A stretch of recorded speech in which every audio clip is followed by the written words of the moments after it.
ايه ده؟ مساء الخير يا طنط.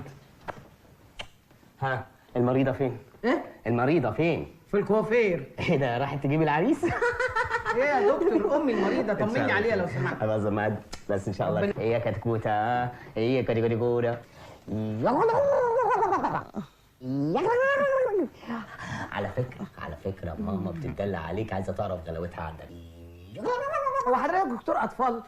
حضرتك ما تبوظليش شغلي، ده شغلي. طب اتفضل. يا اختي حبيبتي بابا يا حبيبي. قولي يا تيتي، قولي يا تيتي. هي ما بتضحكش ليه؟ هي تعبانة؟ لا مش تعبانه، انا منكد عليها. بص انت دي كمية بصي يا كتكوتة، انت دي كمية بصي يا بتبوتة. ماما حلوة. انا ثانيه واحده وهطردك لو سمحت. الدكاتره كتير، ارجوك طمني ان انا اتوترت.